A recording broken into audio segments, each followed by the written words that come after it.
When I first started playing Desert Race Adventures, I was really excited and hopeful that we would be playing a game that's kind of takes you on this adventure like the Dakar Rally through the dunes of Africa, and I was ultimately let down, and in this review we're going to discuss why, so let's just get straight into it. Now, on the Desert Race Adventures Steam page, it says, this is the description of the game, we'll go from there. Start your engines for a rally adventure across Europe and Africa. Manage your team, vehicle and supplies as you navigate treacherous terrains. Each challenge on the road forces tough decisions that impact your journey. Ride to glory in this retro-inspired strategy with a roguelike twist. And that's an accurate description of the game, if I feel a little misleading. Now let's start at the beginning. You know, it is, you get in the game, you pick a pilot and a co-pilot. If you're familiar with rally driving, it's, you know, someone who steers the car and someone who reads out the instructions. And now with Desert Race Adventures, each pilot or co-pilot has a con and a pro. You increase this or decrease that of the odds of certain things happening, and that kind of contributes to your overall race. Now, the idea is that you're racing from somewhere in France to somewhere in Africa, and you choose what to take with you in the beginning. You have road kit, food supply, medical kit, emergency supplies, spare parts, and it sounds like there's going to be some real strategy here. So you load up your car, you get in the race, and, you know, the first thing that the game doesn't tell you is you don't actually drive the car.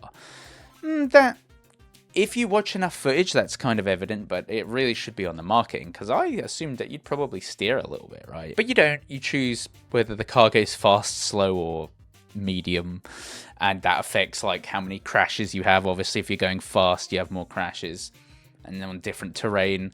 And as you progress through the countries, from, you know, roads to deserts and off-roads, and it kind of has a percentage increase if you go faster.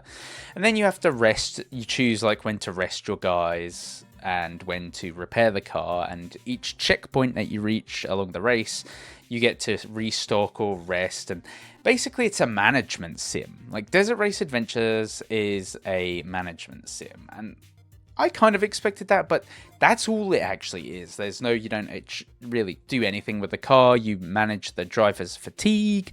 They have a health bar. Your fuel goes down, your food goes down, and your spare parts and all of that great stuff goes down. Along the way, you'll be thrown random encounters that are like, you know, oh, there's an animal in the road. Do you slow down? Do you do this? And all that does is affect how fast you get to the checkpoint, which is what this game is all about. It's about getting to the actual end of the map alive, the end of like all checkpoints, like to your destination alive, because actually it's quite hard to get there. And when you get there, you're giving a time. It's a time trial. Your time is then logged on an online leaderboard. But this is the whole point of the game, and I assumed that like it's an adventure. It's in the name of the game. It really wasn't an adventure. Like, one run, if you can keep your pilots alive in that, a run will take you a few minutes.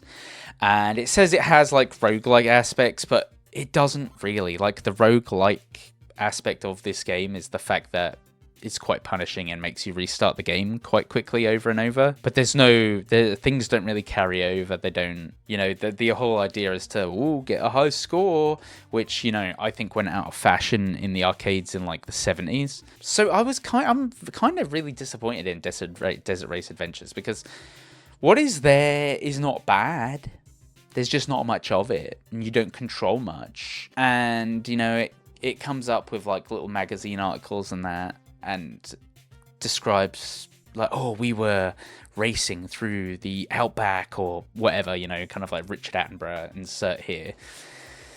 And it's, you know, it's got a good art style, and there's some, you know, cool funky music, and it's just kind of let down by the fact that it's not much of a game. It's not much of a game at all. It's kind of like, if you don't really care about registering a high score, you kind of like do one run, and like you'll inevitably have a crash, and like, or something, and like one of your pilots will pop their proverbial clogs, and then you're like, oh, got to restart again, and then eventually you will reach the end, and it's like, okay. And there's just not a lot on offer.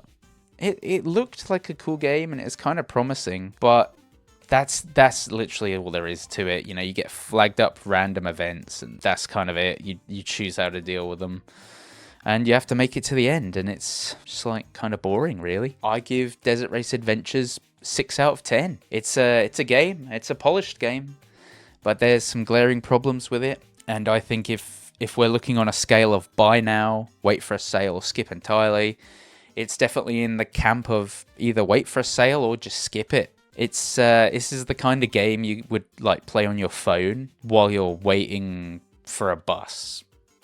So it definitely doesn't live up to the kind of what it's, if you look at the Steam page, what it sets out that it's going to do for you in a video game. There's not much adventure. There's not much game. There's much video. And that's my thoughts on Desert Race Adventures.